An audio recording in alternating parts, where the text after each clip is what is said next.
Ladies and gentlemen, boys and girls, welcome to the Talking Disney podcast, where imagination leads the way, memories are waiting to be made, and every moment is just the beginning of a great big story. Join us as we discuss parks, films, history, and magic, one chat at a time. Here are your hosts, Jason, Cody, and James.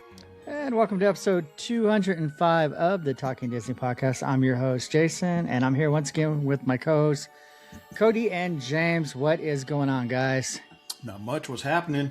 Hey there, hi there, ho there. I got a special message for James. Okay. James, we're so glad you came here where we are. From so very far. I was watching James and the Giant Peach, and that's a song he sings in the beginning. I was like, I don't know where that's from. It's from James and the Giant Peach, which I am watching. Funny. That's so great. I can review for my blog. But I was like, I need to get that in there and play it for James. Now I got to find one for Cody. Yeah. So, all right. Well, that one's harder. You might have to go to the Rescuers Down Under. That kid's name was Cody. Cody, there you go. I'll check it out. So we're back.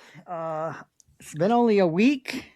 Yep. And I'm going to bring this up first because I'm not going to go into our movie madness. What Cody say?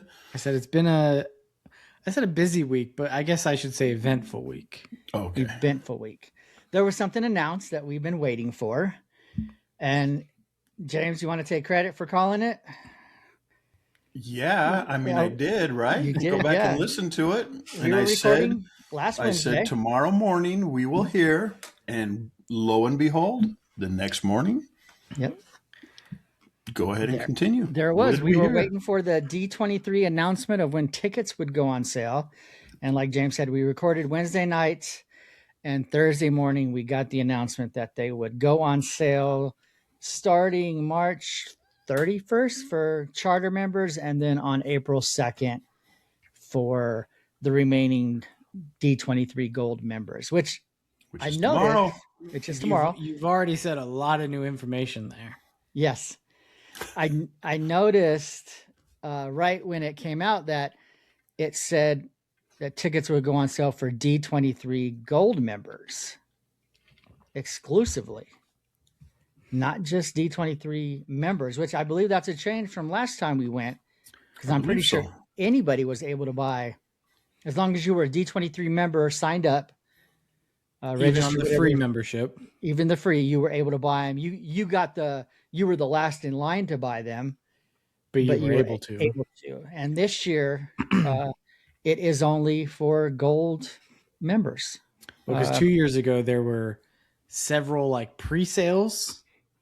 There was like any Visa cardholder pre-sale, because this whole event is presented by or sponsored by Visa, right? Right. And then there was a gold member pre-sale, and then it was on just general sale for anybody after that. Right. So 2 years ago there was not a charter member. I guess that was the pre-sale this year. It was for the charter members. Charter members, which are anybody who's been a current member from 2009 up until today. Yep. So, from the beginning. Yeah. Which I wish I was. Dang it. And none of us are. I didn't have my own money to spend in 2009. You didn't have adult money. Exactly. Yeah. So yeah, that's a little change. Now you can go. If you're not a D23 Gold member, you just have to have somebody who is a Gold member purchase the ticket for you and then transfer it into your name, which that'll be a whole nother, I don't want to say fiasco. Ordeal. But it is an ordeal for sure. It is an ordeal. There's a process. So let's talk about D23 first. I did have a screen I wanted to share with at least the two that are on here with me.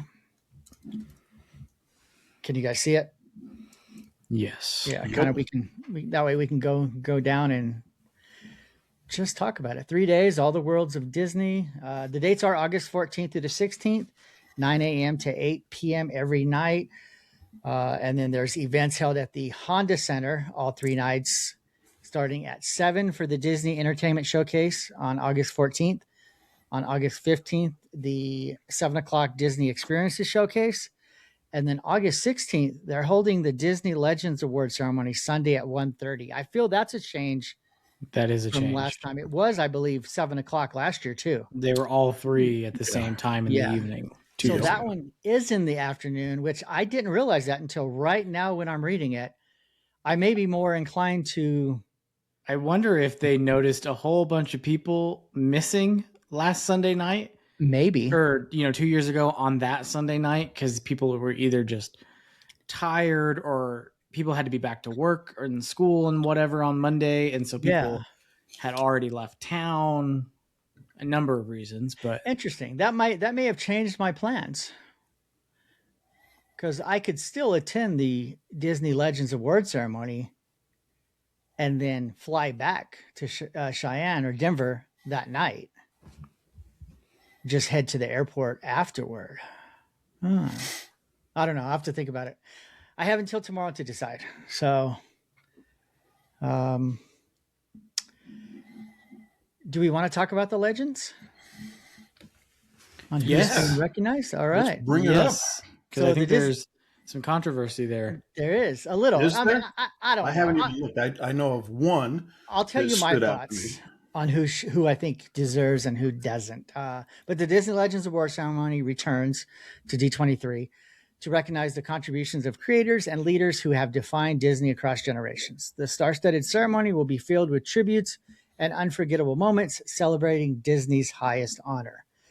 And the names of the, it's hosted by Ryan Seacrest, and the names of the nominees for 2026 are Chris Berman, sports anchor from television, been with ESPN, I think since 1979.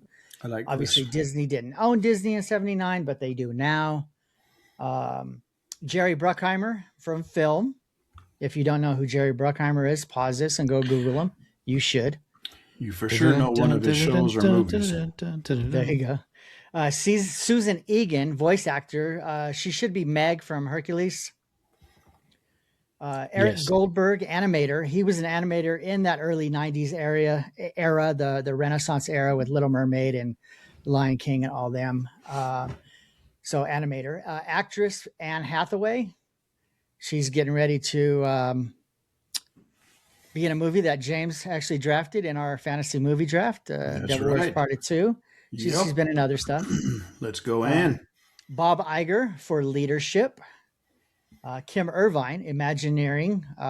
Cody, I think, met Kim Irvine, right? Yes, I've met Kim. Yeah. I'm so bummed that I didn't take the opportunity to talk to her when I had the chance. When you had the chance, yeah. When did you have the chance? When did you run into her?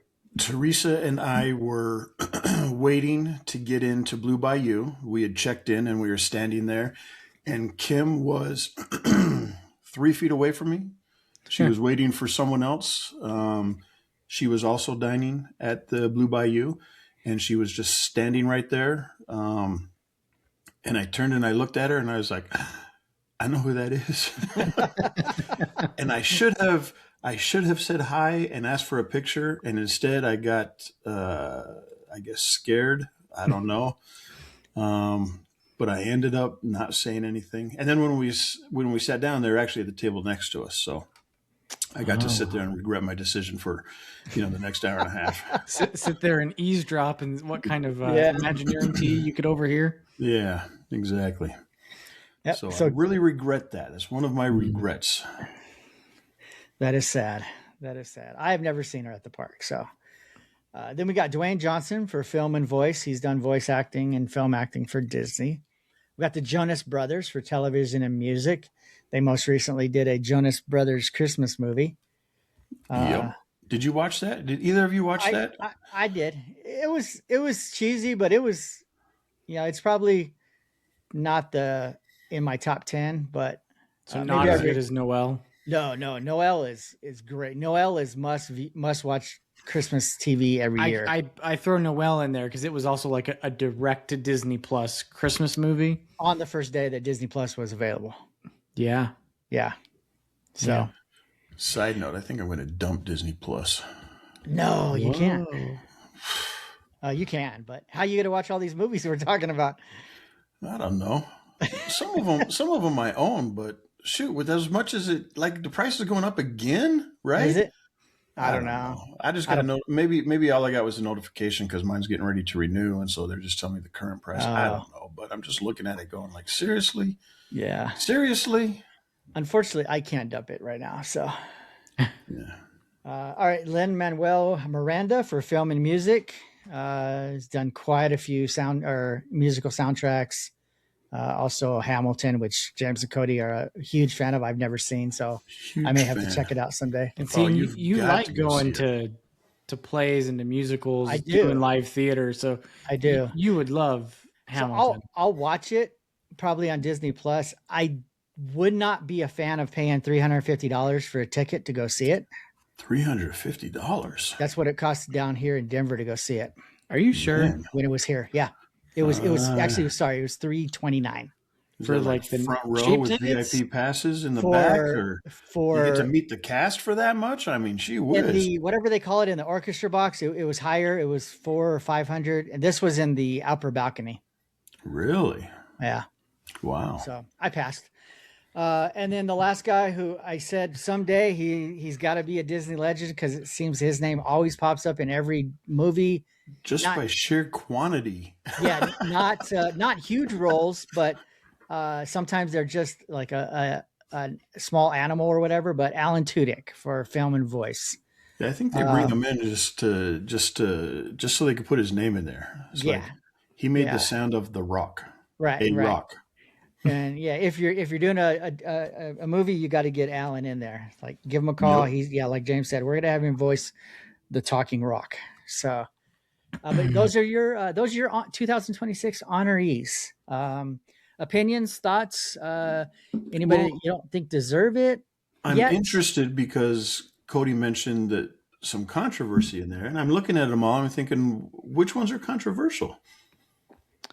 I don't know if I would say any of the picks necessarily themselves are controversial. I'm not going to say anybody on that list isn't deserving of the award, but there is somebody quite noteworthy in the Disney umbrella that has made some waves since the announcement of this list, and he has expressed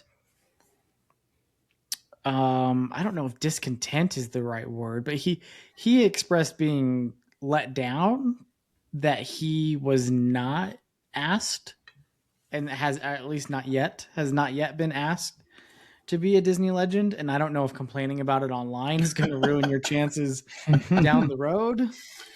That seems like a real. I haven't heard it. Now that you're talking, it might be the person I think, but I haven't heard this person say anything. Who do you think might be this person? Well, okay, go ahead. Well, I'll go. Okay. So I think Bob Iger deserves to be a Disney legend, but I don't think Bob Iger deserves to be a Disney legend before Michael Eisner. Now, the story I did hear about Michael Eisner, though, is that at one point he was asked and declined. I couldn't verify that anywhere. It was just somebody posting about it. I wonder if he'd accept now, but maybe it's like this is a one-time offer. I don't know. Yeah, maybe. I mean, Bob Iger definitely I think deserves, but to be the first CEO to be inducted as a legend when there's obviously Chapek's not a legend, but I feel Michael Eisner could be. Is Frank Wells a Disney legend who was kind of Bob Iger's second in command? But I think he died in a helicopter accident. Yeah, he did die in a helicopter accident. And I guess that's Frank Wells is a Disney legend. Okay. He was posthumously named in 1994. Yeah. But why not Michael Eisner? And if the statement is true that he declined it at one point, because obviously his last few years were kind of tumultuous. Is that the right word? Tumultuous. Yeah. Some of the movies weren't doing quite as well, And everybody, And Bob had a stint of that too. yeah, exactly. Everybody's going to have that where people think the grass is always greener on the other side with the next CEO, but it might not be. I think Michael Eisner today is looked upon with a better light than he was when he left as CEO. And once you go back and do look at all the things that he accomplished as a CEO, I definitely think he deserves to be a Disney legend. Yeah, I think so too. So, I mean, yeah, I'm not mad that Bob Iger is being honored. We could have waited a few years. Like the dude just barely walked out the door. Right. He's still, yeah, exactly. He still might come back. Yeah, yeah. You never know. I saw that going around today. For those listening, today is April 1st. So there's a lot of fake news being thrown out across social media today. But now, if I'm reservations are done at Disneyland. Yeah, I saw that one too. I was like, no. So I'm not believing anything that's posted today. So no. So of the honorees, the ones that I think are for sure, no doubt in my mind, should be honored: Jerry Bruckheimer, Susan Egan, Eric Goldberg, Kim Irvine, Lin-Manuel Miranda, and Alec Tudyk. I don't necessarily think Dwayne Johnson. I don't necessarily think Chris Berman or Anne Hathaway. And I'd like them all. But it's kind of one of those things where, especially with Anne Hathaway, Dwayne Johnson too, do they have the body of work to be a Disney legend yet? And I know Susan Egan, I don't know what else she voiced besides Meg, but that's an iconic role. So I'll give it to her. But do they have enough? Says she originated the role of Belle on Broadway's Beauty and the Broadway. Beast. Okay. Yes, she did do that. Yeah. And she has a lot of other smaller animated voice acting and various TV shows, not all of which are Disney, but she's done a lot of things. But I'm not definitely questioning Susan Egan, but I mean, Dwayne has a lot. He's got Maui, he's got, or Moana, but he's Maui character, Jungle Cruise and Game Plan. What didn't he play in a version of Escape from Witch Mountain? Yep. Yeah. So I don't, to me, there are so many, and I'm just looking at from early days, there's so many animators and so many actors. Well, I think part of it's strategic. It's promotional. You got the live action Moana coming out. Of course, it comes out before D23 is going to happen, but and I guess so does Devil Wears Prada 2. That comes out in May. But and I know it's they very usually promotional. do something like that kind of lines up with, because like 2 years ago you had Jamie Lee Curtis, right? And what was coming out? What were they advertising at D23 just Freakier 2 Friday. nights earlier? Freakier Friday. Well, Freakier Friday, and then wasn't she in the Haunted Mansion movie too? She was also in the newer Haunted Mansion movie. And I know it's promotional because if you go back and look at the very first honoree, it was Fred McMurray. He was the very first one, the only one that year, the very first one. And when you look back, it was more of a promotional for a movie that was coming out, I think, that year, starring Fred McMurray. So, I just don't. I don't know. The Jonas Brothers, I guess. Yeah, I don't mind the Jonas Brothers to a point. They've been around for a while with Disney. I mean, they might be throwing in some of these Disney Channel stars going forward. Because like 2 years ago, we had Miley Cyrus. She did Hannah Montana, and then she had a music career. And as much as I love same portfolio as the Jonas Brothers, right? I loved Chris Berman since his early days of ESPN. I've been watching it that long, but is he really a Disney legend? Well, he works for ESPN. Is he an ESPN legend? If he's an ESPN, if you can say yes to that question, definitely, then he is definitely an ESPN legend, because this is the entire Walt Disney Corporation award. But right? He was a legend. He was the ESPN legend before Disney even bought ESPN. He could go and Bob worked for ABC, and right. Way before he ever worked for Disney. He was one that I was like, okay, I guess. There's always somebody like that, though. Yeah, and nothing against Chris Berman. Like I said, I love him, but when I think of Disney legends, I'm thinking of like Kim Irvine. I'm thinking of the animator Eric Goldberg. Legendary. And maybe Alan Tudyk doesn't fall into that category yet either, but I just love him. So, so I think that's where what I was saying a little bit earlier comes into play. Yeah. Is in relation to Alan Tudyk. Who would you say was like Alan Tudyk before Alan Tudyk when it comes to Disney? John Ratzenberger. Just Disney. Don't think Pixar. Oh, just Disney. Also played a little animal. Several little animals. Okay, you got me stumped. Jim Cummings. Oh, yeah. Okay. Is not a Disney legend. Okay. That's I don't know if he's been asked. So since this list came out, he's taken to social media. Oh, so he's the one you were talking about? Yes. Okay. Jim Cummings is butthurt that he has not been asked to be a Disney legend. And I think between the two, I would give it to Jim Cummings before Alan Tudyk. And the way Jim Cummings has talked about it makes it sound like it hasn't even been offered to him. Right. I mean, Jim Cummings is, in my opinion, more legendary than Alan Tudyk currently is. I think Alan Tudyk is a rising star for sure. And he's done a lot of things in his, we'll call it short time with Disney in comparison to Jim Cummings. And the massive list of credits that Jim Cummings has under his name. Like who? Just kidding. I'm just joking. It would be interesting to Winnie the Pooh. And I don't know if they would ever share it, to see their process. Like, is there a nomination period where whatever Disney, I don't want to say. I think they sit down at a desk and they go through the mail and say, who sent us the biggest check? Is there some type of selection process or nomination process? I bet you there's a committee.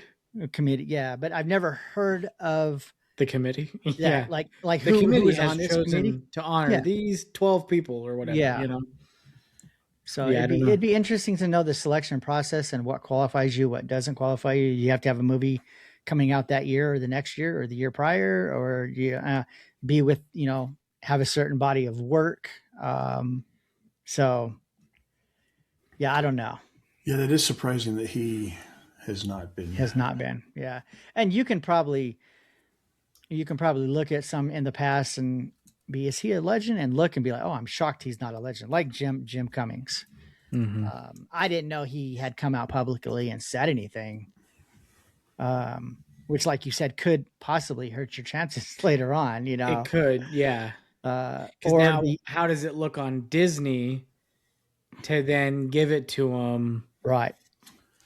So I don't know. Then the next person be like, oh, I just gotta come on social media and blast Disney, and I can get in the club. Right. So now, but I think if anyone has a right to complain about it, I think it's Jim Cummings. When somebody basically doing your same thing, a very well-rounded voice actor that kind of gets put in lots of different things for these little small roles, who's kind of like the younger version of you, gets it because he's hot right now because they put him in everything right now. But who did they used to put in everything? It was Jim Cummings. And maybe John Ratzenberger.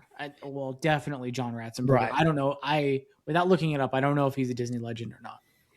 If not, I think he also would be more deserving right now if he's not already before Alan Tudyk. Right. Just my opinion. I would agree with that opinion. Not just that Alan Tudyk isn't, but before those other two. Just a quick search. It says that Jim Cummings, let's see, while he's a prolific Disney voice actor, he's not been named, causing fan disappointment. The selection is made by a committee, and while no official reason is given, discussions often cite personal controversy surrounding abuse allegations involving his ex-wife. Let me see. Controversy. Some forum discussions suggest that personal issues, including a high-profile legal dispute and abuse allegations involving his ex-wife, in 2019 may have made the company hesitant to grant the honor? Not that Allegations, nothing proven. Not that that's because it we is know- made by a committee. So we know knows? how allegations can ruin somebody's life. Yes. I mean, because Johnny Depp's not a Disney legend, is he? Or is he? Was he granted that honor before all the Amber Heard stuff? I have no idea. Because Disney dropped him like a hot potato when those allegations came out. Yeah, I'm looking Everybody back through, quickly going through lists just to see if I can find Ratzenberger. Johnny Depp was named a Disney legend in 2015. 15. Yep, 15, just came okay. across. So that was before the Amber Heard stuff. Yeah. So we got lucky. They may not have given it to him now, but they might be trying to get back in his good graces, so they may have because Right. I don't see Ratzenberger. I'm back in 2010 right now. So, yeah, as far as I don't see him. I do not see him. So, yeah. I mean, and then I think if you're, I don't know, you probably wouldn't want basically 3 of the same type of people doing the same more or less job in 1 year. Of course, they did a lot of the Disney princesses all in 1 year, but yeah, they got to try to spread them out a little bit. Get legends from different branches genres, of the company. branches. Yeah. There's a better word. That's what I was looking for. Yeah. Yeah. Sectors. Yeah, I do not see. I'm going back through. I'm back up to 2019. I don't see anything. Hey, we forget to hit record. April Fools. Oh, You see the look on Jason's face. And that's the joy of April 1st, everybody. That was wrong.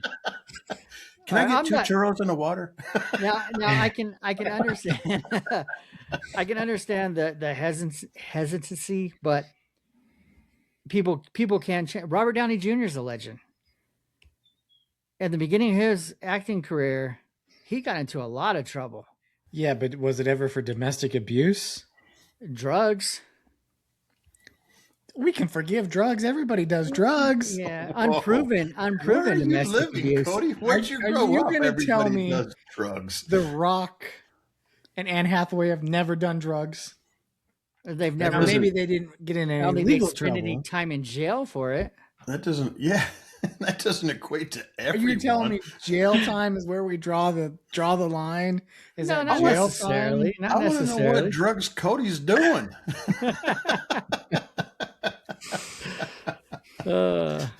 Let's see what else. Yeah, I mean, yeah, I don't know. All right. Well, that's what I had to say about that. I think didn't know Cummings about the deserves it. allegations that apparently were said involving Jim Cummings. Yeah. Okay. Yeah, I didn't know either. I did not know either. So let me see. When I do a quick search, also, it doesn't seem like there's any validity to Michael Eisner being asked and turning it down in the past. Okay. At least not that I can find. Yeah. So yeah, you do Michael Eisner now, you do Bob Iger in like 10 years. Right. Yeah. Well, I mean, I would have been happy with Eisner in 2026 and Iger in 2028. Yeah. Yeah. So They're going to do Eisner, Jim Cummings. They'll do all the controversial ones next time in they'll 2 call years. it the redemption year. Yeah, redemption. D23, the redemption year.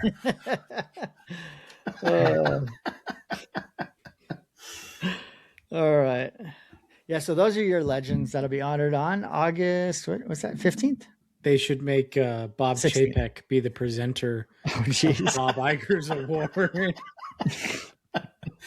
Oh, that's horrible.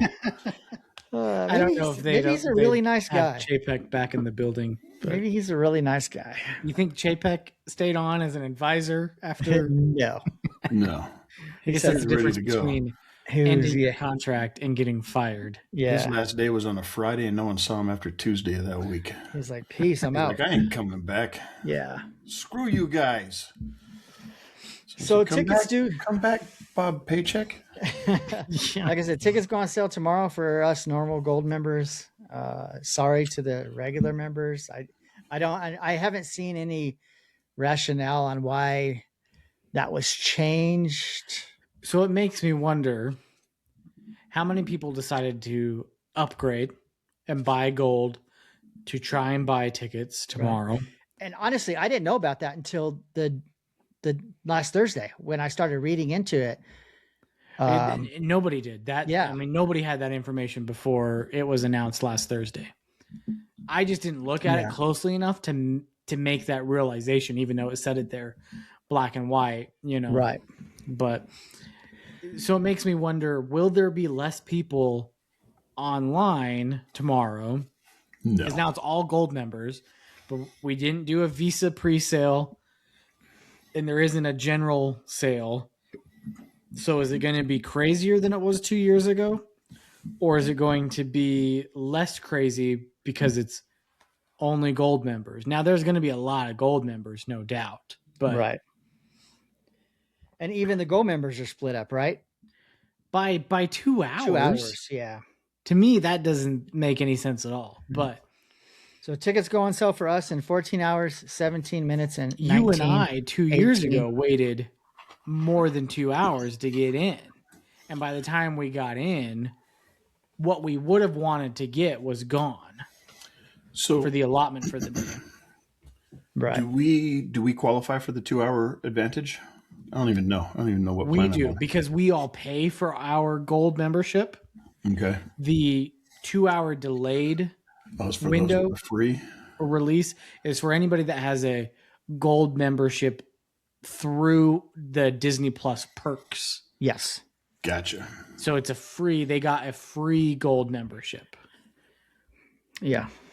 So But by separating it by only 2 hours makes me wonder, do they think they can get, I mean, obviously they're probably going to have to, they're going to be behind all the other gold members. So a 2 hour gap doesn't seem nearly big enough to They're me. just going to have us in there for 2 hours. And if we're still there, it's all going to reshuffle and everybody's going to be reassigned. I would be pissed. And you might have been like 10th in the next 10 to go. And then all of a sudden, now you're I did see 3,490 it says 20 minutes to go. And then people. all of a sudden it says more than an hour to go. Yeah. I did see an interesting Should have been a charter member. blurb on this on the page that I'm on. Because I'm in the waiting room, I guess. And then and that was different this year too. Yeah. So then that makes me think that they're expecting a lot of traffic, because the only reason you'd open up a waiting room that has no bearing on your place in line when it opens at 11 a.m. for you and I and 10 a.m. for James is that way they don't have everybody trying to get on and onto the site and into the waiting room an hour ahead of time or whenever it. But it used to does say, start. like you said, I think you kind of alluded to it, at the time that sales open, the page will refresh and you'll be put into the queue. The page will refresh. And another interesting tidbit that I saw that James has done in the past when buying like after dark tickets is opening 3 or 4 browsers. I did it for D23 2 years ago. I think we all did. But it says opening the queue in another browser or device may cause you to lose your spot. So if you open it into a second one, you may get kicked back in line. Are you kidding me? Yeah. Are you kidding me? They're not letting us do that this time? So that makes it seem like if you open another browser once the window opens tomorrow. But my question is, if you have multiple browsers open before that point, because you have to log in with your account to get into the waiting room, even if you're using like Chrome and Firefox and Edge and Safari, do they know it's all the same?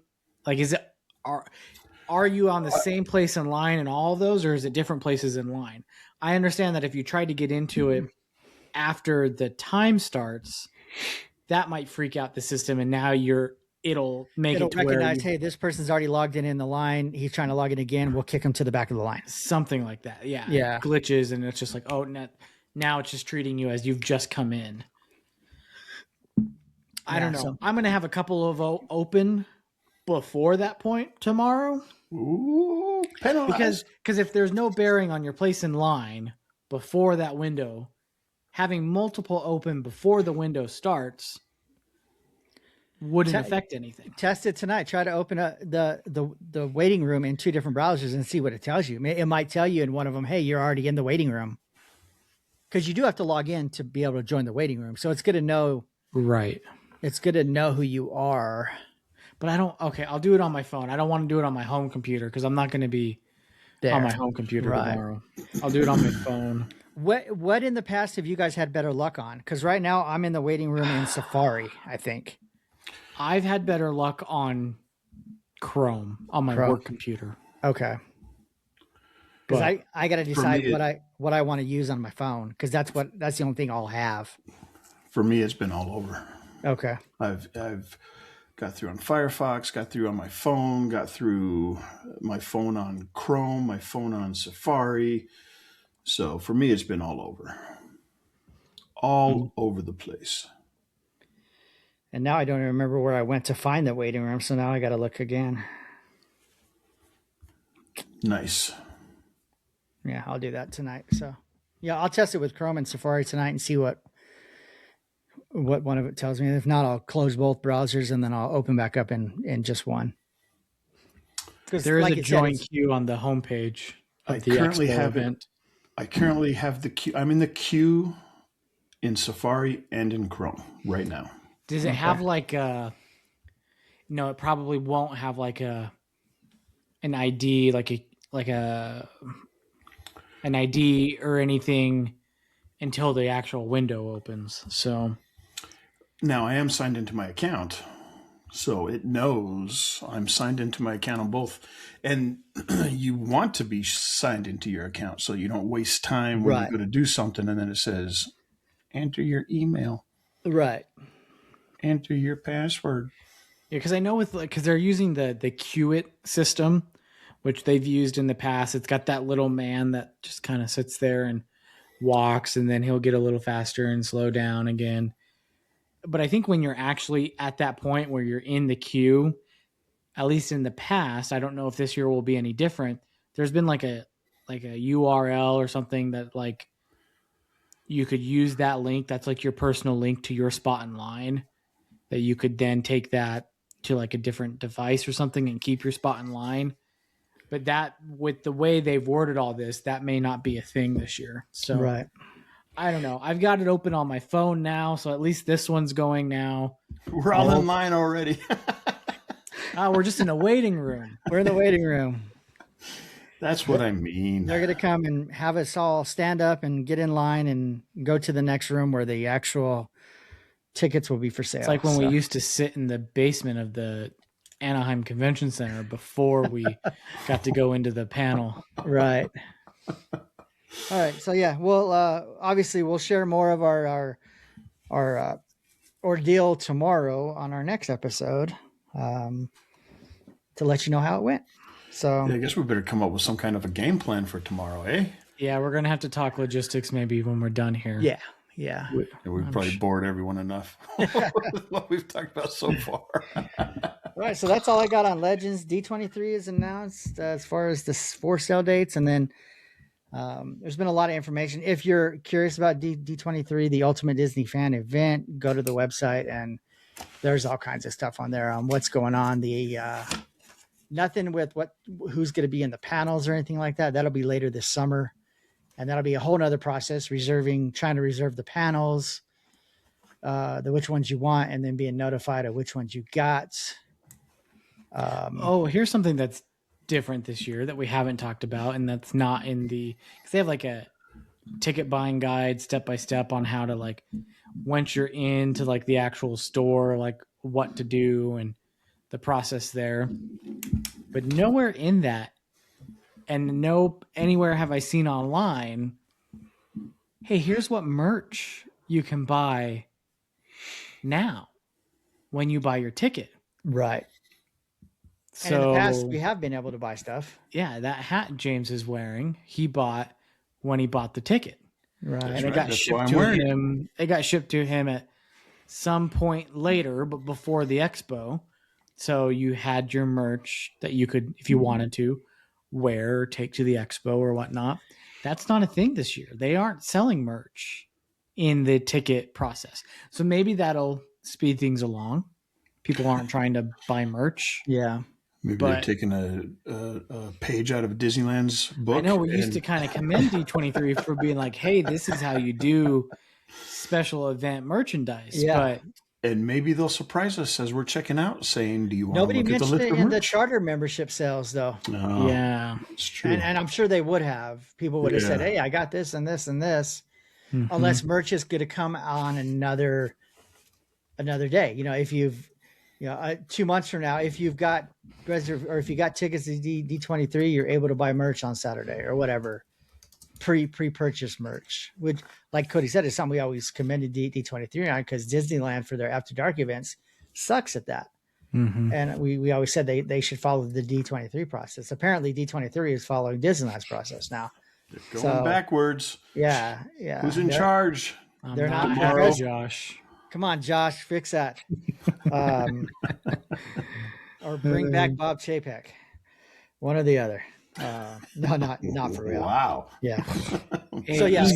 easy. We will see. Bring back Iger. Iger will take over for a third time. He didn't really step away. So we'll see. So what are we dressing up as? So Cody, you're going then, right? Because last time it was a big brouhaha about you not being able to go, and now we're sitting here talking as if we're all buying tickets in the morning. So apparently you're going. Did I say that? Did you say what? That you're not going, or that you are going? Did I say anything? When, tonight or last week? No, tonight or last week? Tonight. Tonight you have not, but the sense, the mood of the room, my verbiage would seem to be that you're going. I mean, you're getting into the queue, you're testing it out. Like, I mean, as we're talking about it, you're not going, wow, I wish, you're not saying, wow, I wish I was going. And you're not saying, well, I talked to Lucy and we decided not. I mean, it sounds like you're going. So Cody's going. Like, I'm going to call you on it. I'm going to call you on it now. Are you going? Play it again. Woo, woo, woo, woo. Yep, he's going. All right.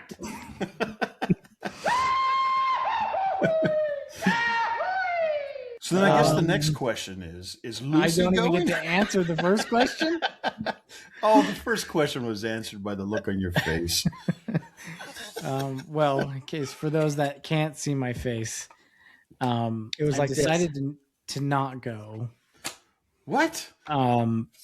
It's too close to the Disney World and the cruise. Like 10 days later. Are you kidding me right now? And Lucy's not able. Are you really using the excuse to get the time off? Are you really using the excuse that there's too much Disney in your life, Cody? No, I'm not complaining.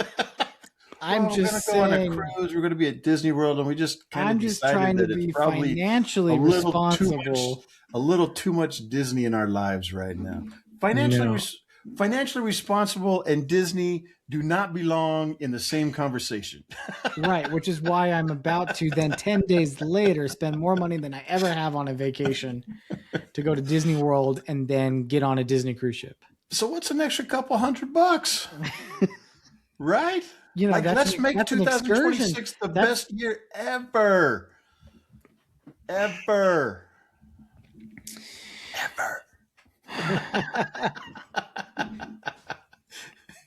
You still got time. April Fools. According to the queue, You've got 14 hours, 4 minutes, and 38 seconds. April Fools meaning you're going? Yeah, there we go. Yeah. Right. Cody sold a kidney so he could go. Yeah, you want to see my scar? Whoa. Yes. I am going, or assuming I can get tickets. That's always a big question, right? Yep. We don't know what we're walking into tomorrow. We don't know if we're going to be sitting there with that queue it thing going for 6 hours, and by the time we get in there, it's like only Sunday available. Yeah. So I do plan on attempting to get tickets tomorrow. Yeah, I know. I do plan on trying to get tickets. I do plan on going. We were traveling up to Casper for a volleyball tournament, and Marcia got notified through her email that she was selected to be able to purchase Savannah Banana tickets when they're playing down in Denver How this did summer. you get selected for this? You had to apply with your email because of the demand of the tickets is so great. They just don't sell them. You have to be selected to be able to purchase them. And then when they go on sale on, I think April 14th for Denver, then she gets in a queue and she buys the tickets. I put in my email address too. I wasn't selected. I was selected as standby if there's any more available. And you can buy 6 tickets or 5. What is the appeal of this whole Savannah Bananas? It's- you like that? I mean, they just had Savannah Banana Days at Disneyland. It's a phenomenon. They're going to stadiums and playing against. They have a couple teams in their league, and it's entertaining. It's not conventional baseball. I watch a reel. Right? Like I watch a reel and they're all doing a dance and they're all synchronized. It's like, okay, that's great for this 25-second reel. Like I have to sit through 9 innings of that? But it seems like the novelty of that would wear off real quick. It doesn't. You got to watch the whole game. When they make plays, they just don't make ordinary plays. They'll do stuff behind their back, through their legs. They'll do, before the guy catches the ball in the outfield, he does a backflip and then he catches it. So they're like the Harlem Globetrotters. Exactly. Of baseball. Yes. So are they a real baseball team? They are considered a real I mean, not in the Major League Baseball organization, but they play a game, and they have different rules. Like if a fan catches a ball, it's considered an out for the team on the field. So the batter's out. Ooh, that's if a the lot fan of pressure catches right it, there. That ball's coming towards you. You better not miss. Catch it. But it's very entertaining, and they sell out stadiums. I mean, they played last year in Miami, where the Marlins normally played. Marlins can't even sell out the stadium, and they sold it out for nights in a row. So, when I saw they were at Disneyland the other day and it was Savannah Bananas Day, I was just thinking, man, I watched, like I said, I watched more the than reels. one Savannah Banana Day. Yes. This isn't the first one. Did you see the guy who invented it? I guess this would be the CEO, the guy that wears the yellow tuxedo. Right. No. Years ago, he told a story. He said, I was kicked out of, he is a huge admirer of Disney and Walt Disney in particular, with like his business practices and stuff and the start of Disneyland and how he did things. He's a huge follower of basically Walt's way. And he wrote a book and he went to Disney World, and he was taking his book around the world. So he was going around to all of, Canada, Mexico, and actually got escorted out of Disneyland because he was promoting his book. He wasn't selling or nothing. He was just had it. He was taking pictures with people, and they escorted him out of Disneyland. And he said, the funny thing now is I get invited to Disneyland now because of the success of this organization that I started. So anyways, she said, oh, I've been selected. I was like, oh, that's cool. What's the date? She's like, it's the 13th and 14th. So it's Friday and Saturday, or 14th and 15th, Friday and Saturday. Like, I can't go. I'm going to D23. And like the mood in the car just went down. Like, what do you mean you can't go, Dad? Maddie was like, you just can't skip one D23. I was like, no. Didn't you go last year? No, I went 2 years ago because it's only every other 2 years or every other year. Unless there's a pandemic, and then it's even longer. Then it's canceled. So she's still going to buy the tickets. I think her, Maddie, Calvin, Braxton, and Kaylee are going to go. Calvin's going to let me know. He was considering going to D23. So I called him tonight. I said, hey, are you still considering, or are you going to go to the baseball game with Mom? He's like, I'll let you know in the morning, or I'll let you know by the time I go to sleep tonight. So when I told him the prices, I think his meter moved away like to the not going side. But we'll see. So we will see what happens. And then that'll all depend. If both of us are going, we might decide to just drive down there. Maybe leave after the Legends panel on Sunday, start driving back, drive the rest of the way Monday. Either way, I would have had to probably take off Monday to drive, if I was flying back anyways. So I'm still undecided on whether I'm going Friday, Saturday, or if I want to try to get the 3-day pass. And obviously it depends if I'm able to get any day. So we will see. We will see. But that's something we could talk about later. All right. We're already almost an hour in. We still got to get to our main topic. I did want to give a quick update on our Talking Disney podcast, Movie Madness, that we're doing on TikTok. What the heck is going on with National Treasure? Oh, I'm gonna talk about that. Yeah, sorry. I'm just a little irate about it. Yeah, it's kind of perplexing. So right now we are in the Sweet 16. We are completed with the Sweet 16 basically, and we have our winner. So after this, we'll have 8 movies left. And James mentioned National Treasure, and I'm going to bring that up first. National Treasure was going up against the Princess Diaries. I like the Princess Diaries movies. But how did it beat National Treasure? It beat it 60 to 40%. So was it over now? Is the round over? Well, I'm after tonight. I'm gonna finalize it, but I'm gonna go make some fake accounts. Yeah, I don't. I mean, I don't understand. Cody, you'll have to ask Lucy because she voted for Princess Diaries. So is Lucy going to D23? I don't think we ever answered that question. Lucy will not be going. Interesting. Very interesting. It would just be too difficult for her to try to get the time off and create problems for her at work. And so we're just not even going to attempt for her to get the time off with us, then leaving for 10 days after D23. So, right. Gotcha. Sorry to interrupt, Jason. That's fine. So right now I got the Princess Diaries over National Treasure, with Princess Diaries moving on to the Elite 8.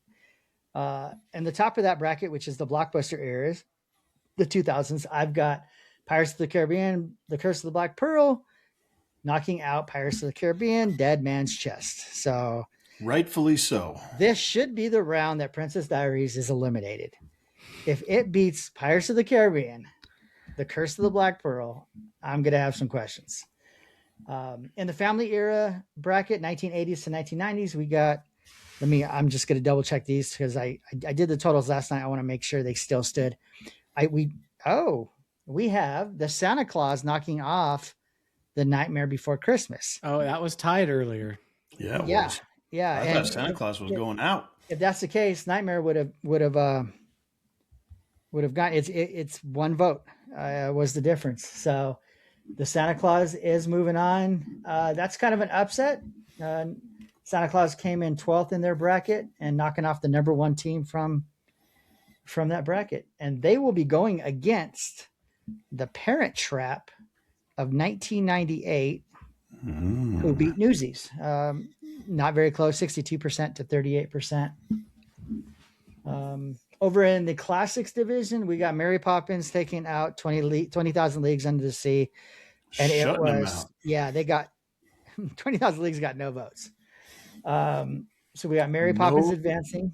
No love at all for 20,000 Leagues. And then the other team, the movie, that they will face is the Parent Trap from 1961, took out Swiss Family Robinson. So we still got both Parent Traps making it to the Elite 8.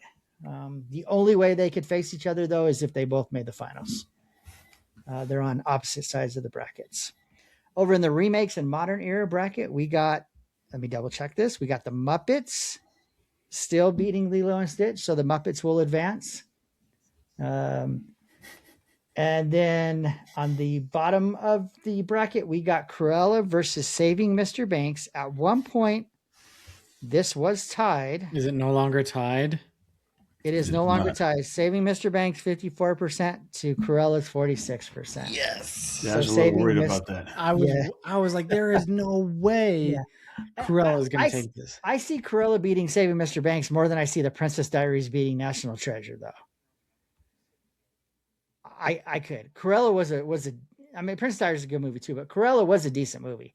It was the number 3 movie ranked in that bracket. See, I would rewatch Princess Diaries right now. I don't know if I have any interest in watching Cruella. Okay. For me, it was a one and done. Yeah. I've actually never seen either one. All right, That's a common theme for James around here. So in our Elite Eight, we're getting closer to the championship game.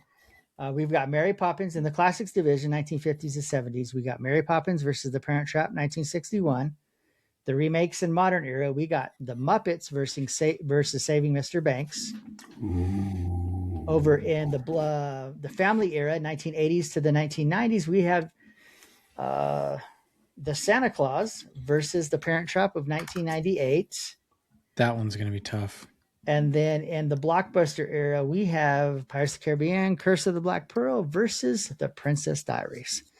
8 teams left. By the time we do our next episode, we should be down to the final 4, maybe even into the championship. So, Wow.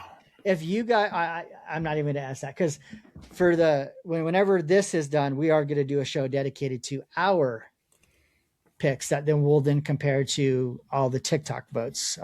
Ours may come out a little differently. It's not too late. Go vote for this round. Go vote. By us talking now, I think we would have had National Treasure over The Princess Diaries. Oh, absolutely. Advancing. So it's a much better movie, even though I've never seen And Princess honestly, Diaries. I wouldn't have had The Princess Diaries coming out of the first round against. There's Anne Hathaway. Princess Diaries. Yeah, I like Anne Disney Hathaway. legend. But Remember the Titans. It would have beat Princess Diaries for me. So we will see. So there is our update. You guys got any news that you want to share before we move on? I do not. I'm trying to think. I thought maybe I had something. Let me just look real quick. Oh, today is the first day that the art buses are no longer functioning in Anaheim. No, the art buses specifically are not transporting guests to and from the Toy Story lot and the other lines that they ran around the Anaheim Resort District. So I guess buses are still running, just not the art buses. Are still running. They just aren't being operated by art any longer. It sounds like the same servicer, contractor, I'm not sure what the right word is there, that provides service for the cast member shuttles. They are now running between the Toy Story lot and the park. So they are providing service there. And there is a group of 4 hotels. That Sheraton right across the street from, I think it's the Sheraton, right across the street from the Clarion. And then further towards the Convention Center off Harbor on that same little street right there, Convention Center Way or whatever it's called. You have the Anaheim Hilton and the Anaheim Marriott right there. Those 4 hotels that are all kind of on that street right there, they've come together and they have a bus or a shuttle servicing those 4 hotels to and from the park for I think it's like a $6 a day fee. And I think it runs for a couple of hours in the morning and then a few hours at night. It's not all day back and forth, if I remember correctly.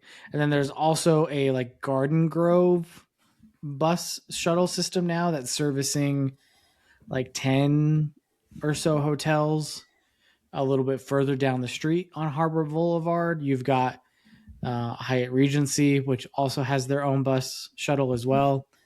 The Garden Inn that's right there in front of the Hyatt Regency. You've got the Delta Hotel kind of across the street from it. I think there's another Marriott there by the Delta Hotel. So that kind of that cluster of hotels down there. What is that down there by Chapman?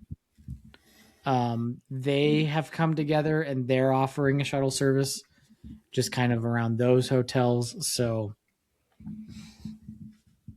if you're going to Disneyland anytime soon, be aware of those changes. I imagine some of that will continue to evolve, but that's where things stand today, because the last day that the Toy Story buses and the other art lines in Anaheim were running and being operated by art was yesterday, March 31st. Today, it's all kind of pieced together by independent services and so forth. Yeah, everything I heard though is it seemed like it was going to be fairly seamless. Like parking at Toy Store and coming over, you wouldn't even know the difference. Different buses entirely, though. Right, but it wasn't going to affect the service. Yeah. So I did see the picture I saw from Toy Story today. It was a smaller bus. So I don't know if they're all that way, because that would be a slight disruption. Yeah. Which they had the smaller buses with the art, and they had the bigger ones, but it was a mixture. It was a mixture. I don't know if I don't know what the mixture is currently. Gotcha. They're not just putting different drivers in the same buses. They are different buses. So all right. James, last chance. I'm good. All right. Well, let's get on to our main topic, our continuation of our, what do you want to call it? Pixar Movie Fest? I don't know. We never really came up with a name for it, but we are going through the entire Pixar catalog and watching all the animated feature films, starting with Toy Story and working our way through. And currently we are on number 18 of the Pixar series with Cars 3. Let me give you a little background. Spoiler alert. If you have not seen Cars 3 from 9 years ago, if you don't want to hear some spoilers, shut it down, go watch Cars 3, come back and listen to us. So Cars 3 had a special screening on May 3rd, 2017 in Kannapolis, North Carolina for NASCAR personnel. It premiered on June 10th, 2017 in Anaheim, California. I wonder if that was at Disneyland in 2017. Was the theater still there? Did they do something in Cars Land maybe? I don't know. I have to do a little research, but it did say it premiered in Anaheim. Generally released in theaters on June 16th, 2017, produced by Pixar Animation Studios, distributed by Walt Disney Studios Motion Pictures. It is the third and final animated feature film in the Cars franchise, behind Cars in 2006 and Cars 2 in 2011. Are we certain it's the final? Well, it's currently the final. They haven't made any, and they haven't announced any. So I'll share my thoughts on whether I think it should be the final. Well, it says they did the red carpet at the Anaheim Convention Center. Okay. Interesting. And they did have a post-premiere celebration in Cars Land at DCA. I'll have to add that to my notes. Veteran race car Lightning McQueen struggles to remain competitive as a new generation of high-tech racers led by Jackson Storm takes over the sport. After a devastating crash, McQueen attempts a comeback with the help of trainer Cruz Ramirez. Ultimately realizing he cannot keep up, McQueen passes the torch to Cruz, who wins the final race and fulfills her dream, while McQueen embraces a mentorship role inspired by his mentor, Doc Hudson. All the normal people returned. Owen Wilson as Lightning McQueen. Good job. Larry the Cable Guy's Mater. We got Bonnie Hunt as Sally. We do have a lot of new characters. We've got Cruz Ramirez, who is voiced by Cristela Alonso. We've got Chris Cooper, who voiced Smokey, which was Doc Hudson's former mechanic back in the day. We got Armie Hammer as Jackson Storm.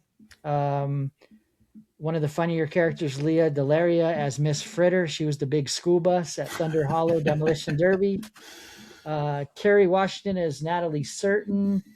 And John Ratzenberger's back as Mac. Don't forget Andra Day as Sweet Tea. Andra Day as Sweet Tea. We had somebody mention her in our that's why I'm bringing it up. And she That'll was just come into play in a minute. She was just in a movie that I watched too. Yeah, I'll have to look that up here in a second. It wasn't Cars 3. It was something else. Was it? What was the name of that movie? Emily or something? She was in a movie called Amy. Are you trying to think of Amy? No, yes, no, not at all. Is This Thing On? I watched it. It's with what is the guy's name? Will Arnett, and Laura Dern about a couple who's getting divorced, and he tries stand-up comedy, and his act is all about the divorce. Is that a new movie? It is. Yeah. It came out in not new. It came out in 2025. Okay, but it newish. is fairly newish. Yeah, but she plays one of the characters. She plays like their best friend couple. I think she's married to Bradley Cooper in the movie. So very good movie. But back to our reason we're doing a Disney podcast, Disney movies.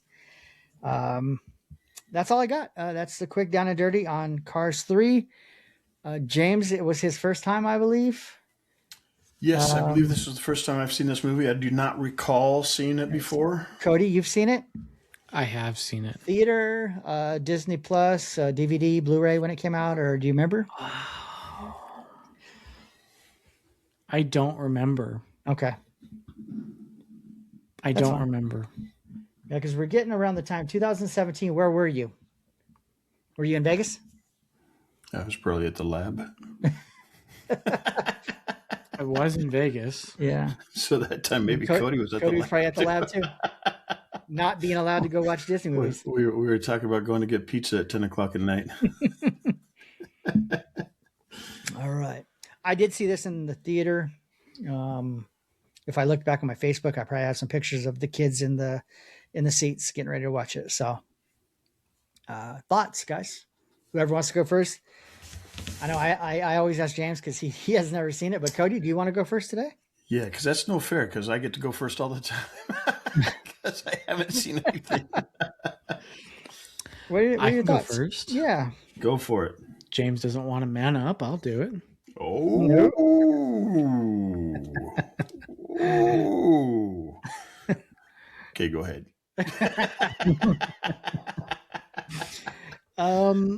So I think this is as far as the Cars franchise is concerned, I think this is a major step up from Cars 2. I think not saying much. Even though Cars 2 is centered around like what's moving the plot forward is literally them moving from place to place, like due to the Grand Prix and the races taking place in different countries and such. And so it is still a movie about Lightning McQueen and racing. But then, I don't want to hash into Cars 2 too much, but the whole weird subplot that kind of takes up half the movie of Mater being an accidental secret spy. Yeah, I think it ends up taking over the movie, in my opinion. Yeah. So I like that this one is focused more on the racing. I think the track racing rather than the street racing and how Pixar films that is just way more interesting to me to watch that style of racing than the city version that we saw in Cars 2. And the fact that this kind of goes back to the roots of kind of pulling on some of those NASCAR elements and stuff, I like quite a bit. There are a couple points where I really like this movie, and then there's a couple of points where I'm like, I'm kind of over this. This is a little cheesy. Can we move on? Move along. Yeah. Some of the points like the beach sequence with Lightning and Cruz, to me, went on a little long. And by the time it was over, I was kind of sick of like the stick, the shtick that they were trying to do, that he could never stay in range because she couldn't. And I get it's all building. It's all building throughout. She was supposed to be training him, and meanwhile, without even realizing it, he's coaching her, right? Which is kind of the overarching theme of this movie. Lightning is learning that he doesn't need to necessarily be a racer anymore, that's not really what's giving him that sense of fulfillment anymore. And he's taking a page out of Doc's book, and he's becoming a coach, a tutor, a mentor, you know. Ooh, a Tudor. I like the way you said that. Not a tutor, a Tudor. It's French. I guess because he's a car, right? Tudor? Yeah. That part of it, I like the arc, right? I like that Lightning realizes that in himself. I like the callback to Doc, and I like the time that we get with Smokey, and how it's like, you know, I didn't, you know, the crash or whatever, the wreck, you know, it broke it broke Doc's body, you know, him not being able to race anymore broke his heart, you know, however he phrases it. But it was like what brought like life back to Doc was coaching Lightning McQueen. And it's like then the letters started coming back one day and they were all about you. I thought that was really a touching moment. And One of my there were favorite scenes. A lot of parallels with Smokey's character to Doc. Like when Smokey would talk, the way Smokey is designed, his face, for lack of a better word, there's a lot of parallels there to Doc, and I think that's intentional, right? But so I liked that a lot. I liked the time when Lightning was with Smokey and some of the other old time racers. I liked that segment way better than the segment at the Derby, the Smash 'em Up Derby. What is it called? Oh, the Thunder Hollow. Yeah. To me, it's like, you know, it's fritter time. I mean, it's funny to like laugh at. It had comic relief, and there was a point to the scene. Yes, because again, it gets and I like that what this movie does well is it calls back to all these moments. So it's hard for me to say that I wish they had just cut that out of the movie. It wasn't necessary because they made it necessary later in the film, and I give them props to that. It wasn't filler, right? There was a purpose to it. Because Smokey even says, it's like, man, you were in like a Smash 'em Up Derby, and it's like, oh yeah, man, it was terrible, you know. And then it's like, well, it looks to me like you did a pretty good job. Like there's not a scratch or a dent, on you. Like that's pretty impressive, right?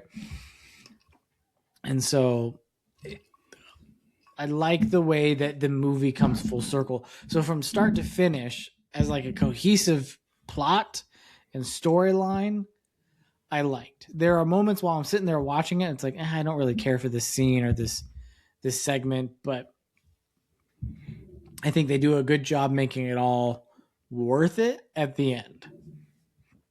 I do wish we got more of Radiator Springs in this movie and some of the characters from Radiator Springs, like Mater and Sally, and you know, just the interaction Lightning has with the people from the town. But you know, Lightning needed to go find himself, and so they were way more just minor characters than they were in other movies. And a lot of the Radiator Springs characters weren't seen a bunch in Cars 2 either, but other than Mater. And then Mater had even more or less of a role in this film, other when they, you know, apparently the cars can FaceTime and stuff like that.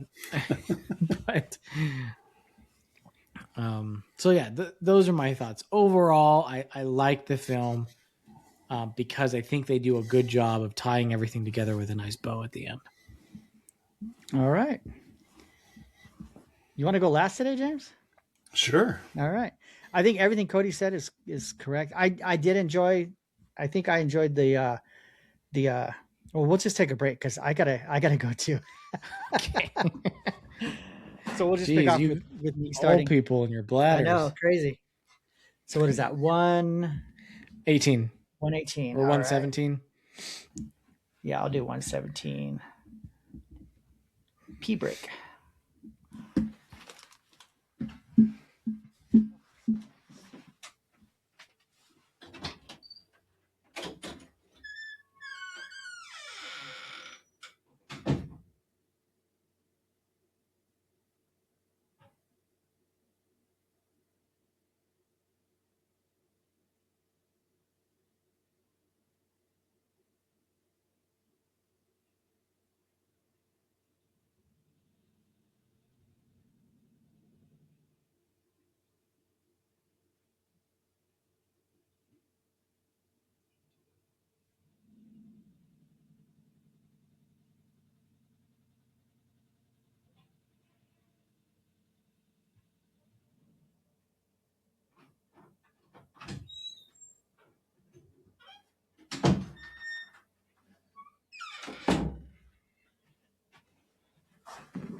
Yeah, that's what I thought about Cars too. And really, we don't give a damn what James thinks, so we're skipping James tonight. Hey, wait a second. No, we paused. What happened? James is just gonna ride on our coattails. I agree with what they said. I'm sorry. No, you're good. I had to pee too. So. Oh, okay. Gotcha. All right, Old guys, pee together. 120 starting back up. All right, you ready? Yes, Here sir. we go. Oh yeah, everything Cody said, I agree with. For the most part, I did like the Thunder Hollow scene, just because what's her name was crazy. The big school bus. Fritter. Yeah, Fritter. Miss Fritter. Miss Fritter. Fritter. Not to be confused with Miss Frizzle. Miss From Frizzle. the Magic School Bus. Oh yeah, okay. All right, so Cars 3. I think in the whole scheme of things, even though I did my likeness, my rating for Cars 2 actually jumped up from the first time I watched it, but had Cars 2 never happened, it still would have been okay. Cars to Cars 3 was we didn't really need Cars 2, I don't think. But like I said, I did enjoy it a little more. Cars 2 out of the scenario, and that you could watch Cars 1 and then watch Cars 3 and not feel like you missed story. Exactly. And this is what I wrote in some of the thoughts that I posted on another site. I said, in order to appreciate Cars 3, definitely watch Cars, a must, as it builds on Doc Hudson's legacy and Lightning McQueen's growth. Cars 2 with the spy adventure is very optional. You don't need to watch it to know this story. At the end of Cars 3 really isn't about Lightning McQueen winning anymore. Although he does want to beat Jackson Storm. He hates losing, especially to the young kids.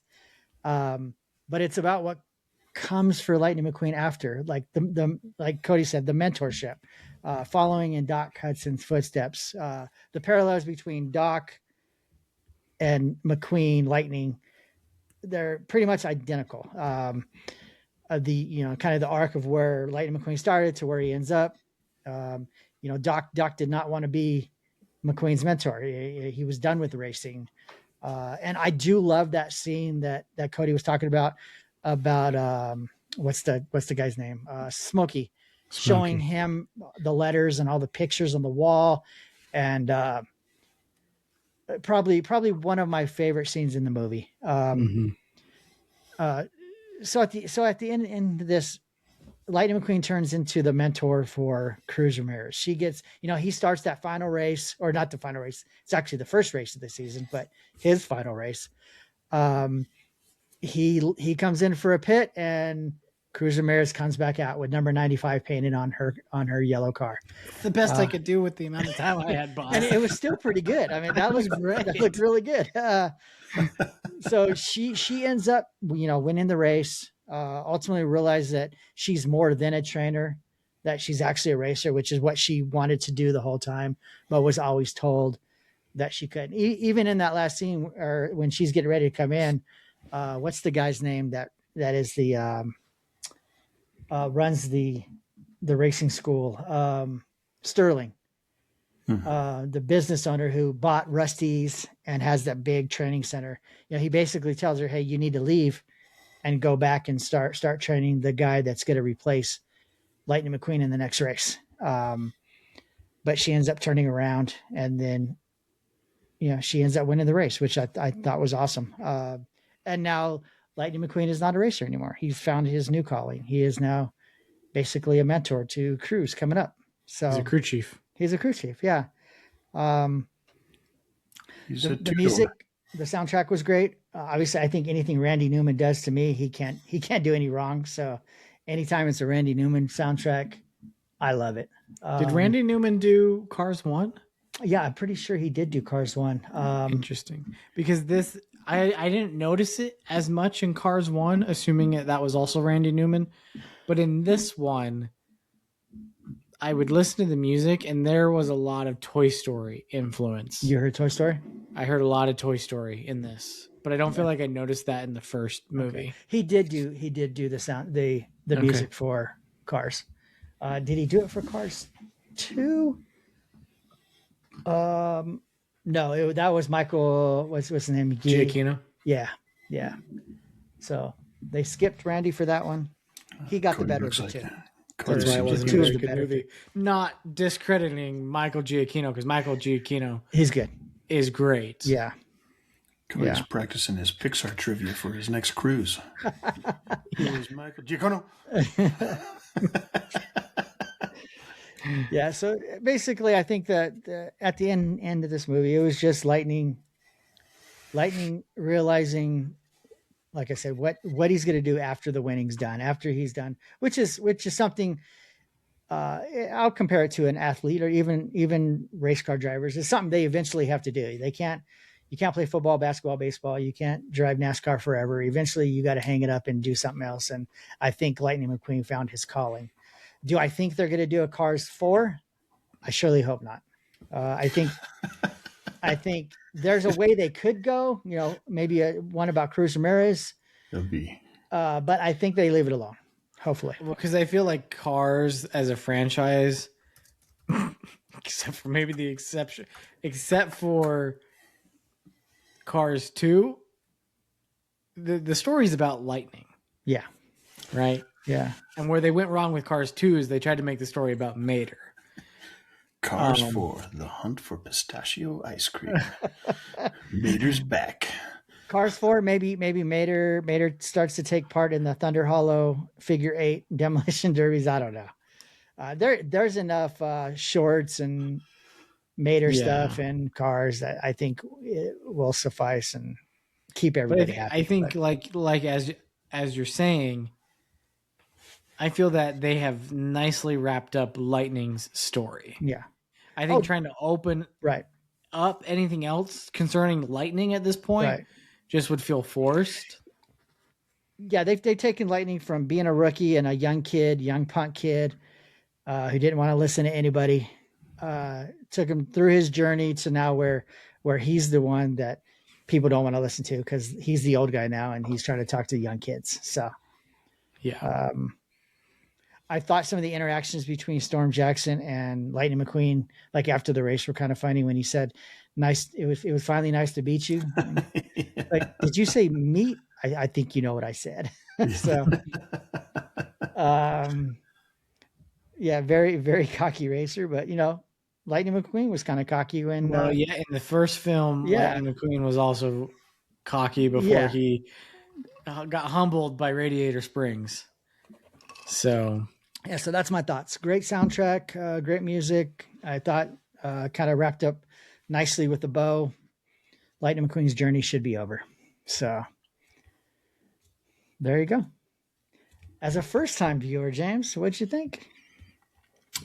Well, I hated it. I stopped it and I put Cars 2 on. No, definitely a step up from Cars 2, as has already been stated. Definitely a step up from Cars 2. Cars 2 did not enjoy too much. How did I like it? I feel like anything I say is going to make it sound like I didn't care for it all that much. And from hearing what I say, you're probably going to think, I would probably give it a really bad rating. I don't think I really gave it that bad of a rating, to be honest. I thought it was okay. I didn't think it was great. I like some of the stuff Cody was saying as far as, like you be in a scene and it's like, I'm kind of done with this. And I could definitely see that aspect. With that being said, I mean, it's got a lot of the characters that you love from the Cars franchise. So you got to love that, right? To me, there seem to be quite a few one-liners that, even though the story I thought was fine, I thought it was good. I didn't think it was fantastic. The way the movie progressed, fine, not fantastic. But I did find myself a lot of times laughing at a single line, like someone would say something, and like even with Miss Fritter, when it's Fritter time, and I mean, just the way she delivers that line, it was just hilarious to me. And I found myself laughing quite a few different times to just a single line here or a single line there, and I appreciate that about the movie. So I enjoyed it. Definitely, it's in the top 3 of the Cars movies. Wow. I was like, yeah. That is Hold a on. glowing endorsement. You Out really, of 3, you it's really- top 3. you really went out on a limb on that one. If I were to rate the 3 Cars movies, it would be rated number 2 out of the 3. I will say that. I enjoyed it, just not overly so. It's not one that I'm going to say, oh, I'd really like to sit down and watch Cars 3 today. But, if it's on, go over and you're at someone's house and they've got it on or whatever. I mean, it's enjoyable to sit and watch and laugh and enjoy. So If you ever come to my house, I'll put it on for you. nice. Sounds you good. laugh at the Right after Frosty the Snowman. Did you Not laugh at my the part house. where Cruz said that Lightning McQueen was her senior project? Yes, you I like do that? think that was funny. That was great. and that's exactly what I'm talking about. There's a lot of great one-liners in there that are just funny. So I enjoyed it, not overly so, but I didn't hate it by any means. I think I give it a decent rating. So yeah, those are my thoughts. I enjoyed it. Miss Fritter, I'm about to commit a move-in violation. She was the a little bit of just a short part comedy relief that I don't think we got with Mater in this one, because he wasn't in it as much. He had a lot of one-liners in the original Cars, and in Cars 2 was basically half the movie about him. Yeah. So I think her and Cruz had quite a few one-liners too. And I didn't like it when they tried to make Cruz be the comedic relief. You didn't like that part? To me, it didn't work for me. To me, it diminished who like her character. Yeah. And so I'm glad once we got to like Miss Fritter and then moving past it with did we have comedic relief after? I guess it was still, I didn't care for it when they tried to make her be the funny one. To me, it just came off like, not ignorant, but like she was just unable to read the room properly. I don't know, but yeah. Agreed. It just, to me, it made her kind of annoying. Yeah. Agreed. In the end, we got Mater back at the race. He did have a line that I liked when he was talking to Sterling. He said, "You are not a nice guy," and then he kind of whispered, "But you sure do make a quality mud flap at a reasonable price." He brought that up more than once too. He really likes those. He really likes the mud flaps. So, all right. Yep. So let's get on to our ratings. I actually have one. I think. Let me see. Do you want me to share the one from TikTok? Oh, go ahead. Yeah. I've got two. You've got 2? So Yep. TikTok, we did post on there. Did do better than The Good Dinosaur, which still has 0 ratings from its from when we posted that. Really only one person we interacted with, Armando Alba. Armando posted on there and said 100, but I might be a bit biased. My neighbor was in the movie. So, of course, we had to reply and say, that's awesome. Who's your neighbor? To which he replied, Andra Day. We grew up across the street from each other. And then, of course, we had to reply, sweet tea, that's really cool. I can see why you'd be biased. He never responded after that, but I did think that was cool. I could see why he would give it a higher rating because of that. Childhood neighbors, not current neighbors. Is that what I'm understanding? Okay. That is correct, yes. So Armando gave it 100. And thank you for sharing your comment. We appreciate it. Yes. All right. I've got. I do have a few others, but Jason, no, do yours. I've got one from Marsha, one from Kaylee. Marsha didn't give it a rating, but she said it was a very good ending to the story. Gave Lightning a new direction and a new purpose. Kaylee said better than the second one. I give it an 80. And that's all she said. Perfect. Respectable. All right. Who's up? I've got, let me read Brianna's here real quick. I've got the magic. If I can find where I put them right there. Okay, Brianna, me, 89, based off of what I gave Cars, LOL. I like it better than the second one. It was enjoyable seeing everything come full circle for Lightning, and the animation was great. And I don't know if I mentioned that or not, but the animation was fantastic in this movie. I mean, it's just like perfect. So Brianna 89, Riley 72, no comment. Okay, all right. I don't know. I don't know what's wrong with words. Riley lately. Yeah. And Kayla has not responded. If she does before we start recording, she'll update, but she did not update. So Kayla, I would assume, is going to probably give it 100. What did she give Cars 2? She didn't give a rating for Cars 2. Nope. Or Toy Story 3. Well, we know why, because she she hates Jessie. So I don't know. If a rating comes in from Kayla, we'll update that at a later time. Cars 1 a 50 though. Whoa, maybe that's why she's not answering Brianna's text. Maybe she has something against the Cars franchise as well. Maybe. Yeah. So that might break her 100 streak unless she refrains from answering and then just picks up with Coco at a 100. Yeah. She's like, if it's not 100, I'm not answering. I could see that. I could see that coming. All right. What you got, Cody? I have one from our most consistent next to Brianna, because Brianna's given us a rating for every movie. I have one from Amalia. Nice. So did she give comments? She gave comments, yes. You know, you got to read the comments and then we got to guess. Yes. That Amalia says, segment. Cars 3. I've seen this one the least amount of times and for good reason. Cruz is annoying. McQueen is annoying and a bully. The best character in this movie is Chick Hicks. All right. That's what Amalia has to say about Cars 3.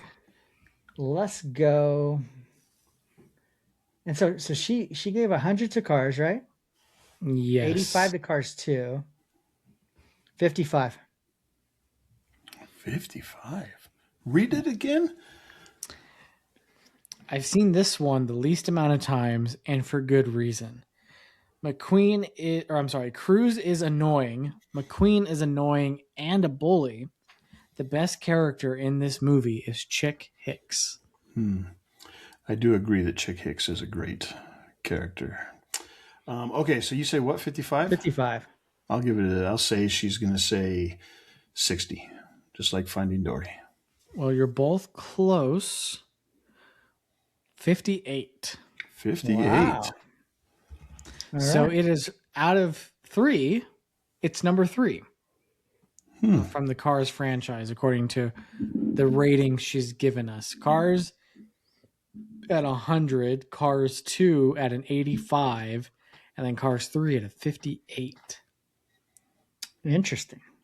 Yeah, Amalia told me that she thought it was interesting that I had said on a recent podcast that I think she has some controversial takes on some of her opinions here. I think a controversial take is that the ranking of best Cars movies is 1, 2, and then 3. Considering that when you see like a ranking of like all the Pixar movies, more often than not, Cars 2 is at the bottom, if not next to bottom. So, yeah. Usually hanging out down near the Good Dinosaur. Yeah, that one does tend to get reviewed pretty low. Yeah. We seem to care for it, though. We gave it some decent rankings. I give it a 60, which I think is... Oh, sorry. I was looking at Finding Dory. Yeah, you did give that a 60. Yeah. I'm just looking through my text messages to see why Kayla didn't give a rating. She had not seen Cars 2, so she couldn't give a rating. Cars 2 or Cars? Cars 2, because we were trying to figure out why she didn't rate the second one, and she gave the first one a 50, the second one she didn't rate. So I was saying, oh, maybe she hates Cars, but she apparently disliked the first one so much that she didn't even watch the second one. She gave up on the franchise. She probably hasn't seen Cars 3 either. I would suspect that she probably has not seen it. So we may not be getting a rating from Kayla for Cars 3. Yep. I'm going to call it now. She's going to give Coco a 100.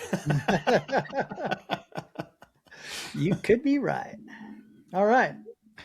Half her list is tied for first place. Well, let's see what we think. Okay. Cody, you can go first today. Whoa. Yeah. Whoa. I never go first. All right. I give it, I'm not going to hem-haw around here. Ooh. He's going right for it.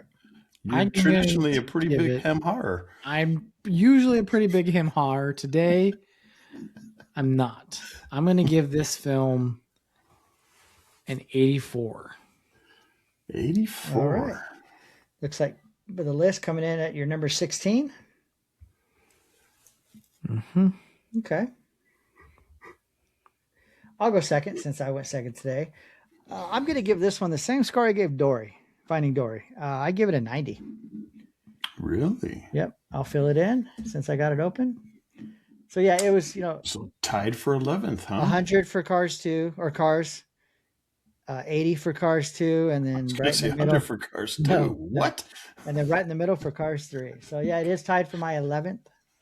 Do 100 for Cars 2. Then you'd be doing some of those drugs Cody was talking about earlier that everybody does. It's an all-natural fuel. Yeah. Ka-chow. All right, James, what you got? I eat losers for breakfast. Like I said, I like the movie. I think maybe some of the thoughts that I shared maybe make it seem like I'm going to give it a horrible rating. I don't think I give it a horrible rating. I am the lowest out of the three of us, but not by much. I give it an 83. All right. Brings it in at 85.7 for our overall rating, which is the 14th. Yep. I think that's respectable. That's fair. Yep. I think so.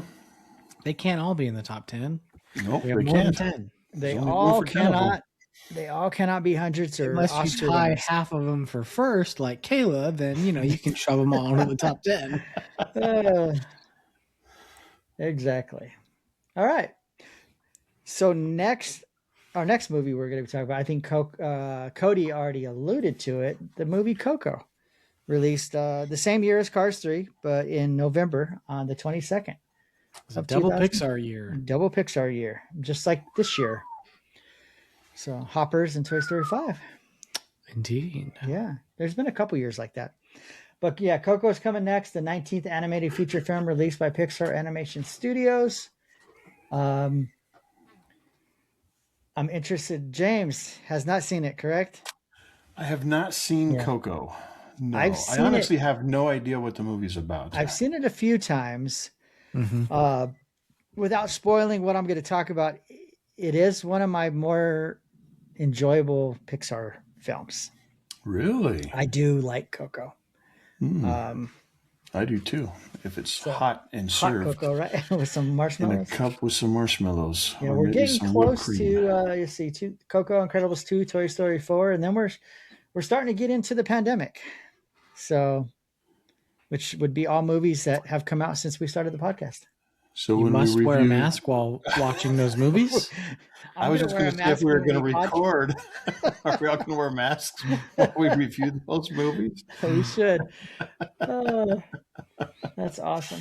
We'll have a mask, and then when you're doing your rating, you flip it inside out, and it'll have your rating on it. So we'll make it interactive. Yeah. So That's way too much. too much That work. requires way too much preparation. We're winding our way down. We're about 2/3 of the way through, almost. So yeah, I guess September we'd be done. We will see. Is that still tracking? It should be. I'd have to look at the numbers again, and that's counting Hoppers and Toy Story 5. So, Cool. Which we will get to talk about. Yep, we will. So our Toy Story journey is not done. We still have 4 and 5. Yes. All right. Any last minute thoughts on Cars 3? Nope. No. Glad I watched it while I still got Disney Plus because I think that's about to come to an end. James is going to struggle watching the rest of these movies with us. He's like, he's gonna tell. Hey, can I get your Disney Plus password? Yeah. Hey, what's your password? He's gonna get us all banned. If you get a code, can you send it to me real quick? Asking for a friend. He's gonna have to go to the library and rent these movies so he can watch them. Because I can guarantee you don't have any of the ones coming up. I believe I have Toy Story 4. 4. Okay. I believe I have that Blu-ray. I'm pretty sure that I do, but I might be getting it confused with Toy Story 3. He's gonna look through the internet, find pirated versions of the movie so he can watch it. Yep. It's all in Japanese or something. Yeah. I'm going to be watching. I'm going to be sitting here recording. There's going to be a knock on the door. It's going to be the FBI. Been watching pirated movies. All right. Well, let's. I haven't watched Pirates of the Caribbean. We're not doing live action yet. We start doing that. We're going to have topics for the rest of our lives. Yeah. Because I told you I'm still working on that list. I think I'm around 900 movies. So. I think you've learned not all of them are worth watching. That is very true. Although I will find something good with every movie I watch. There will be a sliver of good. Hopefully. Always, at the very least, it's when it's over, right? That is very true. When the credits ran, it was the best moment of the movie. The actor was paid to make this movie. Yes. They did not mess up their lines.